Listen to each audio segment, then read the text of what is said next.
Tratadillo 4. La encarnación del Verbo de Dios.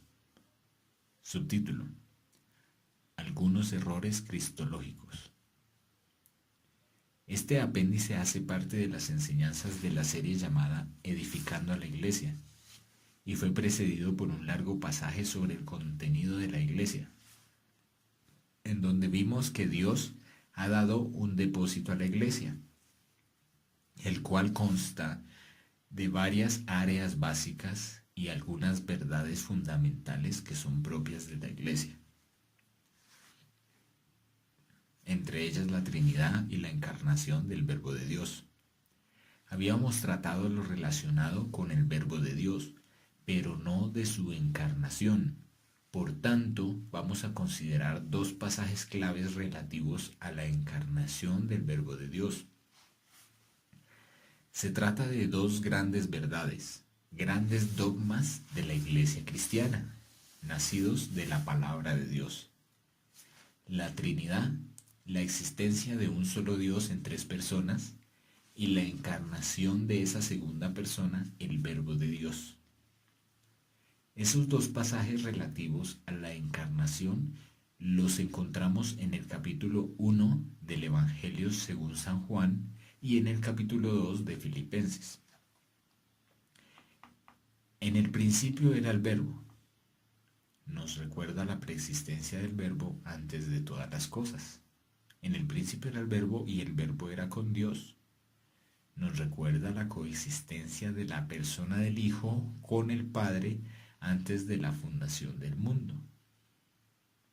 En el principio era el Verbo y el Verbo era con Dios y el Verbo era Dios. Nos recuerda la divinidad del Hijo de Dios. Todas las cosas por Él fueron hechas y sin Él nada de lo que ha sido hecho fue hecho. Y aquel Verbo fue hecho carne y habitó entre nosotros, lleno de gracia y de verdad. Y vimos su gloria, gloria como del unigénito del Padre. La primera consideración que debemos tener en cuenta, por causa de los errores cristológicos que se han dado en la historia de la Iglesia, es aquel Verbo, es decir, el Hijo de Dios que estaba con el Padre antes de la fundación del mundo, por medio de quien el Padre creó todas las cosas y para quien las creó, como lo dice en otros pasajes. Y aquel Verbo fue hecho carne y habitó entre nosotros. Teniendo en cuenta que lo que aquí se traduce habitó en el original griego es tabernaculizó, utilizando el verbo que nos recuerda la figura del tabernáculo. En el tabernáculo aparecía el arca de madera de acacia y de oro, señalando la naturaleza humana en la madera y la divina en el oro que recubre el arca. Es necesario detenernos en el primer pasaje. No dice que el Verbo descendió sobre una carne, sino que Él fue hecho carne. Esto es muy importante entenderlo cristológicamente, porque la confesión del Espíritu Santo se distingue de la confesión del espíritu del anticristo acerca de Cristo. Es decir, lo que cada espíritu confiese acerca de Jesucristo lo delata. San Juan dice en su primera epístola, capítulo 4, versículos 1 al 3a: Amados, no creáis a todo espíritu, sino probad los espíritus si son de Dios, porque muchos falsos profetas han salido por el mundo. En esto conoced el Espíritu de Dios. Todo espíritu que confiesa que Jesucristo ha venido en carne es de Dios. Y todo espíritu que no confiesa que Jesucristo ha venido en carne no es de Dios. Y este es el espíritu del anticristo. También hemos leído en la misma epístola de Juan, capítulo 5, versículo 6a, que este es Jesucristo, que vino mediante agua y sangre. No mediante agua solamente, sino mediante agua y sangre. ¿Por qué estas declaraciones tan misteriosas de que Jesucristo no vino solo mediante agua, sino mediante agua y sangre? ¿Por qué esos misterios? Porque dice que el Espíritu de Dios confiesa que Jesucristo ha venido en carne. Y aquí dice San Juan, en el prólogo del Evangelio, y aquel verbo fue hecho carne.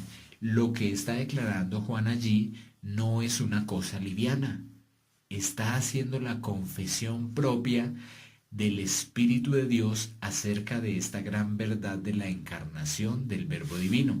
Entonces, cuando dice que no vino solamente mediante agua, es porque algunos herejes, entre ellos Cerinto y otros gnósticos, decían que el logos o verbo había entrado en un hombre.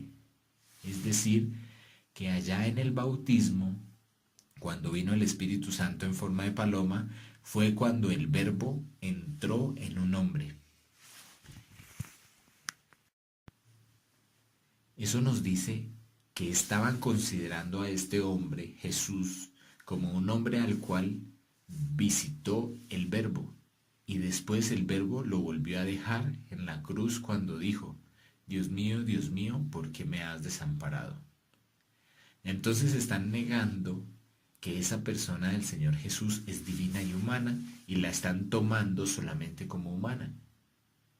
Por eso esa frase tan sencilla que solemos leer rápido y suena muy bonita, y que a veces no la discernimos: el verbo fue hecho carne. Significa que la persona divina preexistente del Hijo, que estaba con el Padre antes de la fundación del mundo, consustancial de su misma esencia, porque el Verbo era con Dios y era Dios, aquel Verbo se hizo carne. No dice que descendió sobre una carne, sino que Él, es decir, Él asumió la naturaleza humana desde el vientre de la Virgen María, la misma persona del Verbo que era y es el Hijo de Dios. Llegó a hacerse el Hijo del Hombre, una misma persona con dos naturalezas: la naturaleza divina en cuanto al Verbo de Dios y la naturaleza humana en cuanto se hizo carne. No son dos personas, una logos y otra el hombre. Decían que sobre él descendió el Logos, y no es que el Logos descendió sobre un hombre, sino que el Logos se hizo carne, semejante a los hombres, como dice Filipenses 2:7. De lo contrario, estaríamos dividiendo al Logos uno y al hombre otro. Es como si se tratara de dos personas. Ese es el error cristológico del nestorianismo, que se llamó así porque lo enseñó en la historia de la iglesia un hombre que se llamó Nestorio. Y él enseñaba que Jesús no había sido sino solamente un hombre, que el que nació de la Virgen María era solamente un hombre, y que a ese hombre se unió voluntariamente el Logos de Dios, es decir, que el Logos o el Verbo es una persona y el hombre sobre el que entró es otra persona.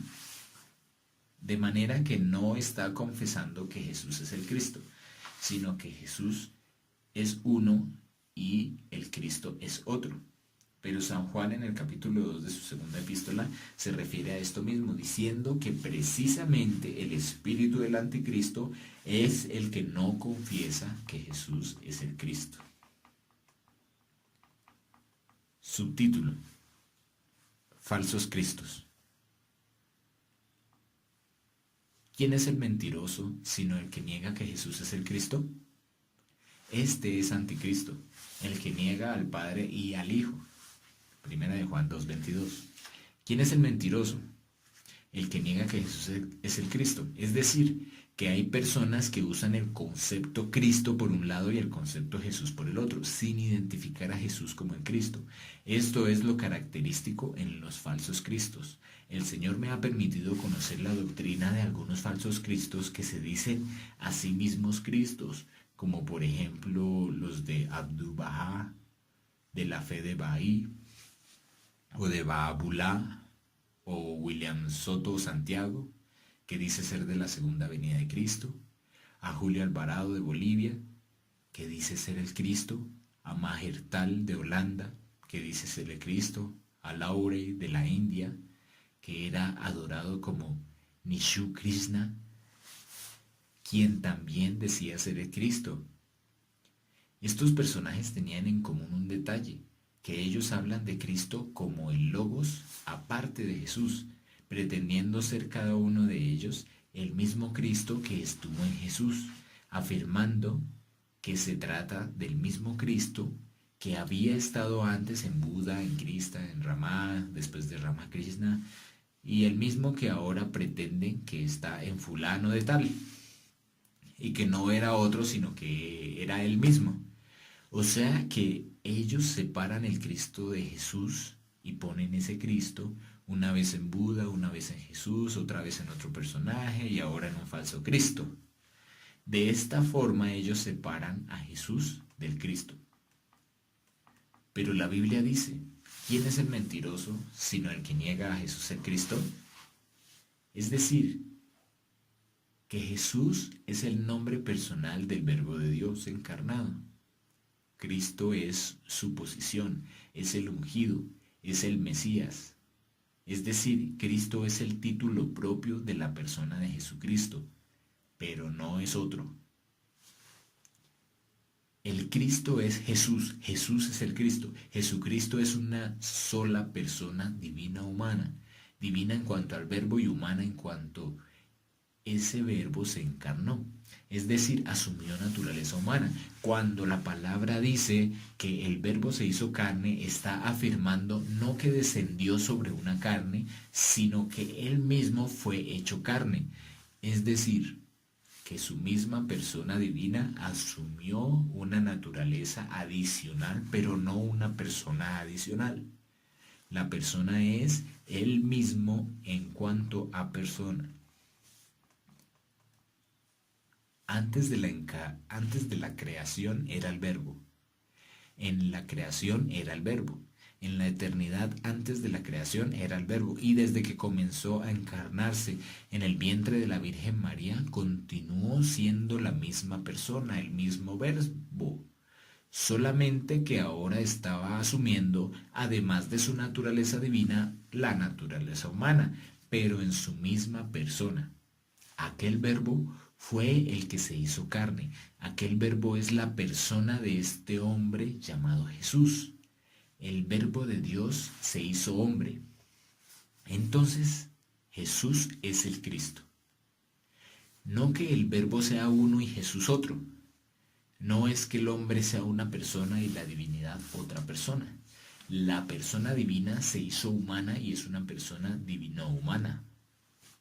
Una sola persona con dos naturalezas, divina en cuanto verbo y humana en cuanto se encarnó. Subtítulo: La kenosis de Cristo. Es posible que si uno considera solamente la encarnación a la luz del capítulo 1 del Evangelio de Juan, se podría cometer un error. Es por eso que no solamente en ese capítulo se habla en las escrituras de la encarnación, sino también en el capítulo 2 de Filipenses. Leamos en Filipenses 2, del 5 al 7, para ver en qué sentido debemos tomar la palabra carne que aparece en Juan 1:14. Haya pues en vosotros este sentir que hubo también en Cristo Jesús, el cual, siendo en forma de Dios, no estimó el ser igual a Dios como cosa a que aferrarse, sino que se despojó a sí mismo, tomando forma de siervo, hecho semejante a los hombres.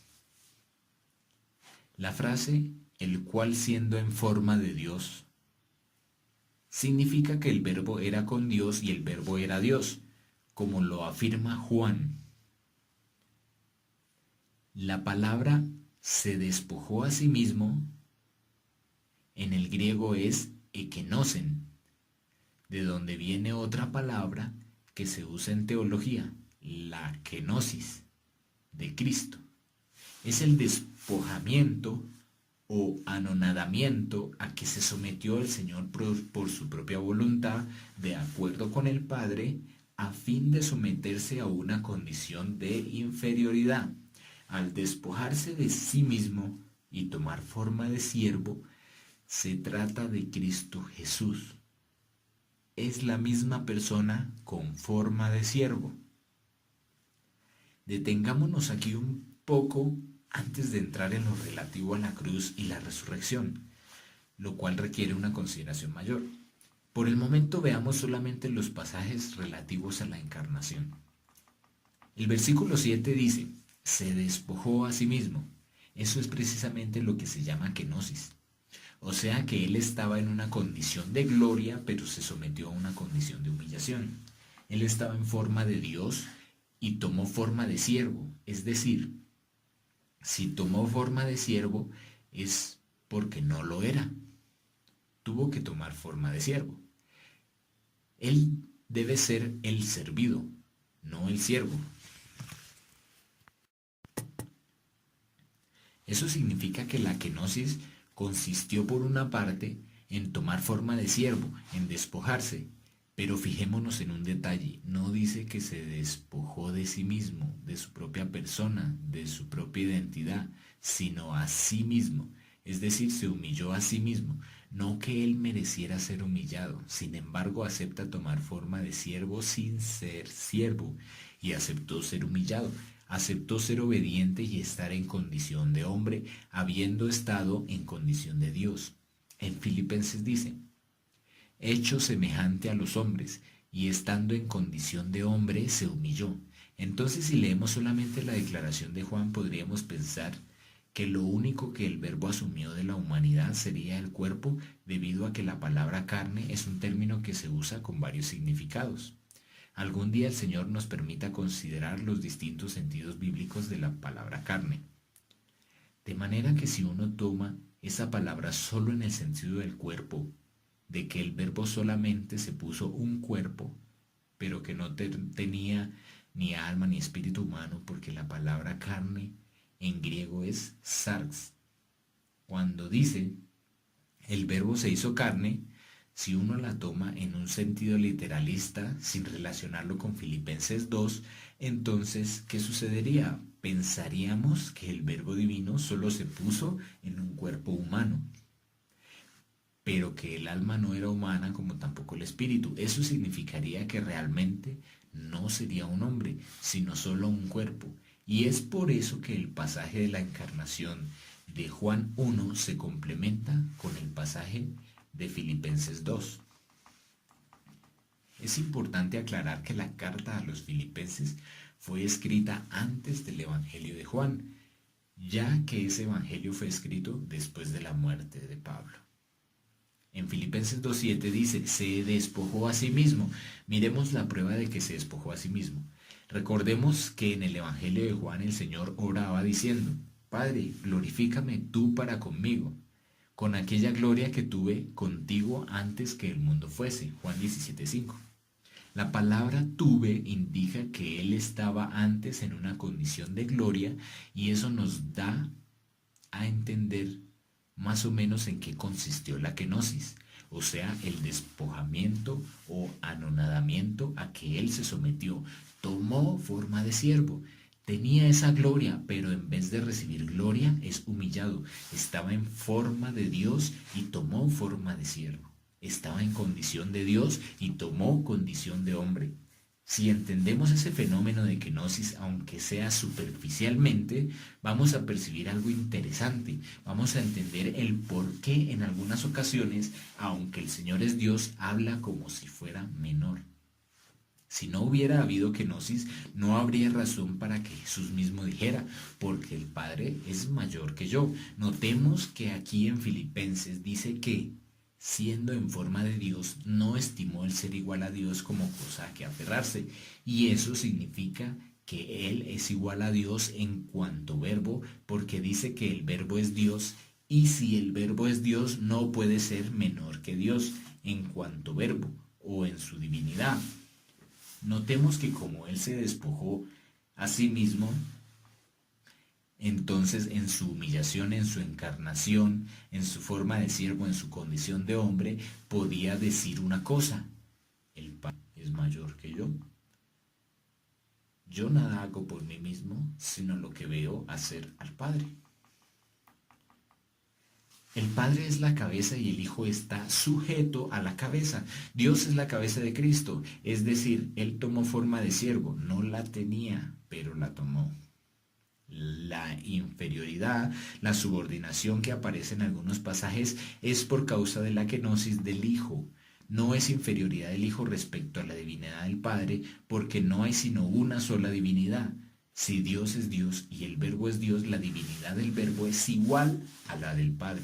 De lo contrario no sería divinidad. Pero cuando Él se subordina al Padre es porque tomó forma de siervo, haciéndose a Dios el Padre su cabeza. ¿Qué implica la kenosis? El despojamiento tomando forma de criatura. Por eso se llama el primogénito de la creación, pues toma forma de criatura y como criatura fue tentado, porque como Dios, Él no puede ser tentado. Entonces entendamos un poco lo relativo a la encarnación. Estando en la condición de hombre se humilló, es decir, todavía más, porque no solo se despojó de sí mismo siendo Dios, sino que tomando naturaleza humana no se hizo hombre potentado, sino que se hizo siervo, el más humilde, se humilló. La palabra clave es el versículo 7, hecho semejante a los hombres. ¿Qué quiere decir esto? Que el Verbo de Dios no solamente asumió el cuerpo humano, sino toda la naturaleza humana. De lo contrario, Él no sería hombre. Si Él no hubiera sido un hombre como nosotros, no habría podido redimirnos, porque era necesario que Él desarrollara en su humanidad las posibilidades de la humanidad de Dios, para luego compartirse con nosotros, para que nosotros lo asimilemos y seamos realizados por Él. Pero Él tenía que hacerse hombre, semejante a nosotros. Por eso dice la Biblia claramente que se hizo carne, no solo en el sentido del cuerpo, sino que dice, fue hecho semejante a los hombres. O sea que el Señor Jesús, que es la persona divina del Verbo de Dios, que estaba con Dios el Padre antes de la fundación del mundo, ese Verbo se hizo carne, pero carne semejante a los hombres. Es decir, Él no solamente tuvo un cuerpo humano, sino también alma humana, espíritu humano, o sea que la persona divina asumió la naturaleza humana con todos sus íntegros componentes, propiedades y operaciones. Por eso Él decía, mi alma está muy triste hasta la muerte. O sea que Él tenía también alma humana, no solo cuerpo humano. Padre, en tus manos encomiendo mi espíritu. Significado de que Cristo tenía también espíritu humano. Si Él no tuviera espíritu, alma y cuerpo humanos, no sería un hombre como nosotros. Él en todo es semejante a nosotros, excepto en el pecado, porque el pecado no es propio de la naturaleza humana, sino que fue algo a lo que se vendió Adán y Eva. En las tentaciones sí es semejante a nosotros, por cuanto la Biblia dice que Él aprendió la obediencia por lo que padeció, que fue tentado en todo conforme nosotros somos tentados. Así que, por cuanto los hijos participaron de carne y sangre, Él también participó de lo mismo, para destruir por medio de la muerte al que tenía el imperio de la muerte, esto es, al diablo, y librar a todos los que por el temor de la muerte estaban durante toda su vida sujetos a servidumbre. Porque ciertamente no socorrió a los ángeles, sino que socorrió a la descendencia de Abraham, por lo cual debía ser en todo semejante a sus hermanos, para venir a ser misericordioso y fiel sumo sacerdote en lo que a Dios se refiere, para expiar los pecados del pueblo, pues en cuanto él mismo padeció siendo tentado, es poderoso para socorrer a los que son tentados.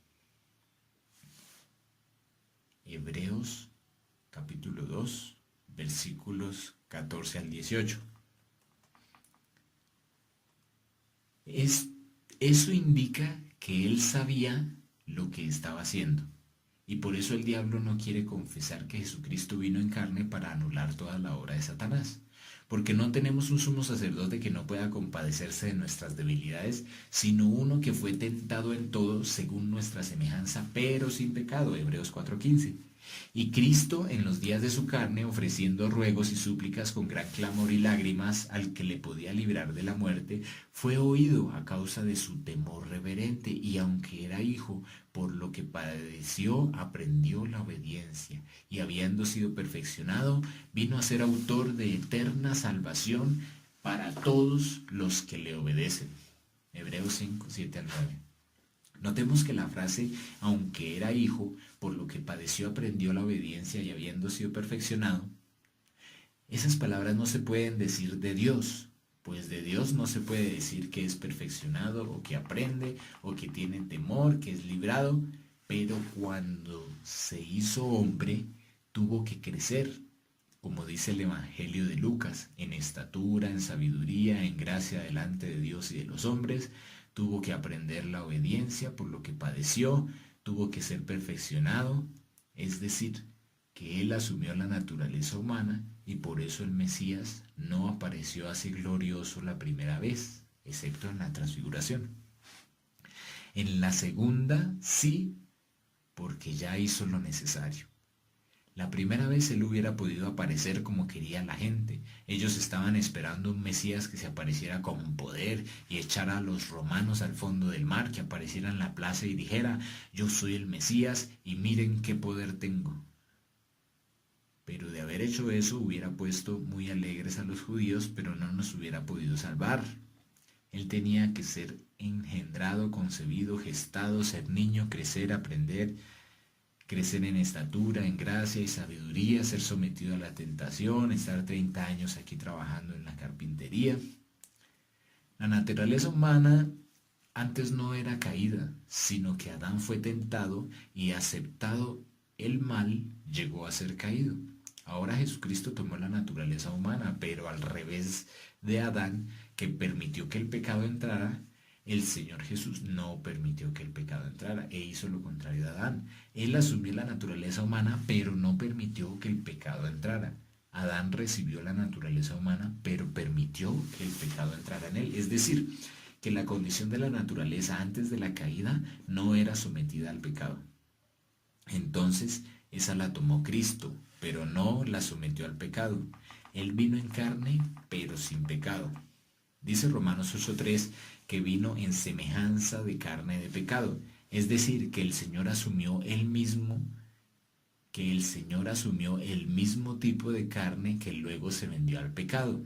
Pero esta vez Él no permitió que el pecado entrara en su carne. Entonces condenó el pecado en la carne. Y por eso es muy importante la cuestión de la encarnación.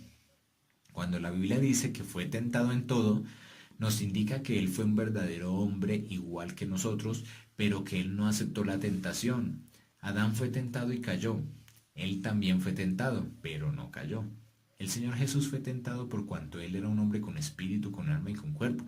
Él habla de su cuerpo cuando dice: un espíritu no tiene carne ni huesos, como veis que yo tengo. Lucas 24:39. Respecto del alma dice: mi alma está muy triste hasta la muerte. Mateo 26:38. Respecto del espíritu dice: Padre, en tus manos encomiendo mi espíritu. Lucas 23:46. Vemos claramente que la persona del Verbo asumió la naturaleza humana íntegramente y la sometió a la primigenia inocencia y libertad. Para eso fue que Él se sometió. Esos dos pasajes de Juan y Filipenses que hemos venido analizando son muy importantes y fundamentales. Por esa razón el diablo admite confesar que el Señor Jesús es el Hijo de Dios, pero no que vino en carne. ¿Por qué? Porque fue en la carne que Satanás fue vencido, porque Cristo se hizo hombre, porque se sometió, porque el diablo lo llevó y le dijo: mira acá, y le dejaba por un rato y luego venía constantemente con todo tipo de tentaciones. Sin embargo, Él no pecó, Él fue fiel. ¿Para qué hacía el Señor Jesús eso? Para nosotros. Dios quiere al hombre con espíritu, alma y cuerpo. Dios no quiere solo el espíritu del hombre, ni solo el alma, ni solo el cuerpo. Dios dijo, hagamos al hombre a nuestra imagen, lo hizo espíritu, alma y cuerpo, y el hombre cayó íntegramente. Y Dios lo quiere recuperar íntegramente. Y para eso Él se hizo íntegramente humano y recuperó en su condición la condición humana, restauró al hombre en su persona, pero luego hizo algo más, incluso algo más que Adán, porque lo que no había hecho Adán era comer del árbol de la vida. Lo que hizo Cristo fue vivir la vida de Dios. Él pasó a ser la vida del Verbo encarnado, porque antes solo era el Verbo y ahora era el Verbo encarnado. De manera que ahora la gloria del Verbo llegó a ser de nuevo del Verbo, pero encarnado. Es decir, la humanidad en el Verbo fue glorificada, y por eso la humanidad fue glorificada en la resurrección, ascensión y entronización de Cristo. Él es el Hijo del Hombre, y por eso la Biblia dice que nosotros ya estamos glorificados, porque nuestra humanidad asumida por Cristo fue glorificada en Él, y ahora Él es nuestra vida. Por eso nos alimentamos de Él, y por eso Él mismo dice, el que come mi carne y bebe mi sangre tiene vida eterna, y yo le resucitaré en el día postrero. Juan 6:54. Porque nosotros asimilamos de lo que nos alimentamos, y eso llega a ser parte nuestra. Todo lo que hizo el Señor lo hizo por nosotros. Él mismo dijo, y por ellos yo me santifico a mí mismo, para que también ellos sean santificados en la verdad. Juan 17:19. Sí, todo el vivir humano del Señor, todo su desarrollo humano, era para llevar la humanidad, a nosotros, a la estatura del varón perfecto. Y ahora nosotros nos alimentamos de Él, vivimos por Él, lo asimilamos a Él para ser redimidos otra vez a la imagen perfecta de Dios. La encarnación del Verbo es la gran verdad de la Iglesia. Eso es lo más grande, y siendo tan fundamental hay que ponerle mucha atención. La Iglesia tiene esto como uno de los contenidos centrales de la verdad. El Verbo se hizo carne, no solamente cuerpo, sino naturaleza humana completa. Vosotros sabéis lo que se divulgó por toda Judea, comenzando desde Galilea, después del bautismo que predicó Juan, cómo Dios ungió con el Espíritu Santo y con poder a Jesús de Nazaret, y cómo éste anduvo haciendo bienes y sanando a todos los oprimidos por el diablo, porque Dios estaba con él. Hechos 10, 37 y 38. Dios ungió con el Espíritu Santo y con poder a Jesús de Nazaret, es decir, que Jesús es presentado aquí también ungido por el Espíritu Santo. Notemos que el Verbo, en cuanto Dios, es la segunda persona de la Trinidad, que estaba con el Padre antes de la fundación del mundo, siendo Dios juntamente con él. Y aquel Verbo se hizo carne, semejante a los hombres, y estuvo en condición de hombre, asumiendo ahora la naturaleza humana, y además de la divina, teniendo también la humana. Una misma persona que se llama Jesús y es el Cristo, con dos naturalezas. La divina en cuanto Verbo, por la que es igual al Padre, y la humana por cuanto se encarnó y se hizo hombre semejante a los hombres, en condición de hombre, por la cual es menor que el Padre, y por eso es que Él a veces dice que el Padre es mayor que yo. Por eso es que los así mismos llamados testigos de Jehová se aferran de los versículos donde Él habla como hombre en su kenosis, en su despojamiento, para pretender negar su divinidad, y no comprenden que lo que pasó fue que aquel Verbo se despojó a sí mismo, no de su divinidad, sino de su condición. Él sigue siendo siempre la misma persona, pero la condición humana ya no es lo mismo que la divina. La forma de siervo es una y la forma de Dios es otra. Entonces, Él no se despojó de sí mismo, sino a sí mismo. Esto no quiere decir que Él desapareció como Dios y ya no es Dios. No, Él siempre es Dios. Por eso les dice a ellos, antes que Abraham fuese, yo soy. Juan 8:58. Entonces el Verbo no se despojó en el sentido de que dejó de ser Dios, sino que siendo igual a Dios, no lo estimó como cosa a que aferrarse, no se aferró a esa condición, sino que estando en forma de Dios tomó forma de siervo. Eso es un despojamiento de aquella gloria que tenía con el Padre. Cuando hablaba esas palabras, él estaba en humillación y por eso le dijo: Padre, glorifícame tú al lado tuyo con aquella gloria que tuve contigo antes que el mundo fuese. Juan 17:5. Él fue hecho menor que los ángeles. En Hebreos dice, menor que los ángeles. Eso fue un despojamiento. Concebido como hombre, tentado como hombre, se hizo menor que el Padre. Como hombre se subordinó. Como hombre, él no sabía algunas cosas. Tenía que depender de Dios para que se las quisiera revelar. Y es por eso que dice, refiriéndose a la segunda venida, pero de aquel día y de la hora nadie sabe, ni aun los ángeles que están en el cielo, ni el Hijo, sino el Padre. Marcos 13:32. Pero se dirá, como, ¿acaso el Hijo no es Dios? Sí, pero él está hablando en su kenosis, en su despojamiento, en su condición humana. Entonces hay que verlo en los dos aspectos. Él es Dios y él es hombre. A veces actúa como Dios, a veces actúa como hombre, pero él es Dios perfecto y hombre perfecto, dos naturalezas en una misma persona. El Verbo encarnado que asumió la naturaleza humana, ahora como hombre, como Verbo divino asumió la naturaleza humana, con espíritu humano, alma humana, cuerpo humano, tentaciones humanas, pero sin pecado, también ungido por el Espíritu Santo, o sea, como ese varón. El Espíritu Santo de Dios ungió el espíritu humano de Jesús de Nazaret, que es el Cristo, y que es el mismo Verbo de Dios que vino encarnado.